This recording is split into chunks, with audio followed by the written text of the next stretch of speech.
ओम शांति।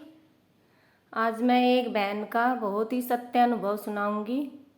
वो बहन बताती है कि जैसे कि अब श्राद्ध चल रहे हैं तो वो कई दिन से सोच रही थी कि मैं बाबा को भोग लगाऊं, लेकिन वो सोच रही थी कि फिर बाबा के लिए तो नए बर्तन लेकर आने पड़ेंगे। तो घर में तो नए बर्तन, वैसे तो बर्तन हैं, शुद्ध हैं बर्तन, क्योंकि प्याज लहसुन भी वो बहन नहीं खाती, लेकिन फिर भी बताते हैं जैसे कि बाबा के लिए तो अलग से बर्तन होने चाहिए। तो इसलिए वो सोचती कि नहीं, अब नवरात्रे आएंगे तो बाबा के लिए बर्तन लेकर आऊंगी।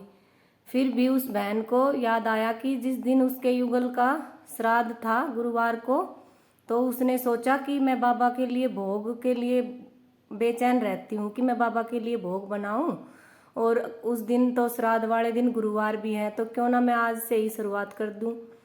मैं तो प्याज लहसुन भी नहीं खाती, तो बर्तन तो शुद्ध हैं और फिर बाद में नए भी ले आऊंगी, लेकिन आज मेरा बहुत मन है कि मैं बाबा के लिए भोग बनाऊं। ऐसे सोचकर उस बहन ने बाबा के लिए उस दिन श्राद्ध वाले दिन बहन ने बाबा के लिए भोजन, उस श्राद्ध के लिए भोजन बनाया, और भोजन बनाकर वो बहन भोग लगाने के लिए बाबा के पास लेकर गई भोजन को, और बाबा से कहने लगी कि बाबा, मैं नहीं जानती, मुझे तो यही पता है कि जो आत्मा शरीर छोड़कर चली जाती है वो दूसरा जन्म ले लेती है, तो फिर अब इस श्राद्ध के भोजन को कौन खाता है। बाबा, मैं तो आपके लिए लाई हूँ, अब आप ही जानो उस आत्मा को कैसे खिलाओगे।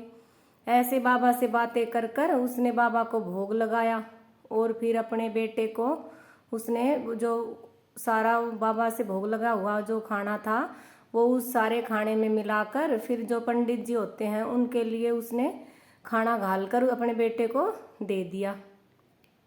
उसका बेटा खाना देकर थोड़ी देर बाद बोला कि मम्मी, भूख लगी है, मेरे लिए खाना बना दो।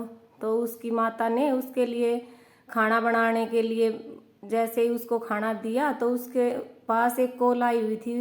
वो किसी से फ़ोन पर बात करते करते अपने बेटे को खाना दे रही थी। तो फिर उसका, जैसे कि उसका बेटा है ना, सब्जी खाने में ऐसे ही करता है कि उसे सब्जी कोई भी पसंद नहीं आती, क्योंकि उसकी मम्मी वो नहीं, प्याज लहसुन नहीं खाती ना, इस वजह से उसको मिठाई अपनी मम्मी की बनी हुई बहुत पसंद आती है।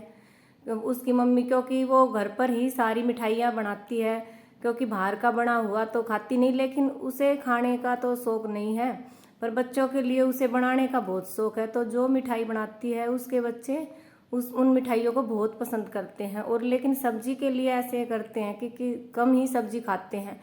लेकिन उस दिन उसने जब अपने बच्चे को खाना दिया तो उसका बच्चा बोला कि मम्मी, आज तो सब्जी बड़ी अच्छी बनी है, और वो चम्मच से उठाकर ऐसे ही बगैर खाने रोटी के साथ अलग से ही खाने लगा। तो उसको ऐसे याद आया कि मैंने बाबा से बोला तो था कि बाबा, आप इस आत्मा को खाना खिलाना, कैसे खिलाते हो मुझे नहीं पता। तो जैसे कि उसके युगल जब कोई सब्जी उसे पसंद आती थी तो वो उसकी बहुत तारीफ करते थे। ऐसे ही उसके बेटे ने जब ये शब्द कहे तो उस बहन को याद आया कि बाबा को मैंने बोला तो था कि बाबा, आप उस आत्मा को भी खाना खिलाना, कैसे खिलाते हो, मैं तो आपके पास लेकर आई हूँ, और आप उस आत्मा को तो आप ही खिला सकते हो, कैसे खिलाओगे। जब उसके बेटे ने ऐसी बात कही तो उस बहन ने एकदम बाबा के वो शब्द याद आ गए, और बहन को बाबा पर बहुत प्यार आया कि वो सोचने लगी ये खाना खिलाने के लिए बाबा ने उस आत्मा को ही भेजा है। और ये उस दिन तो उस आत्मा ने बहुत अच्छे से खाना खाया और पूरी सब्जी को भी फिनिश कर दिया अच्छे से।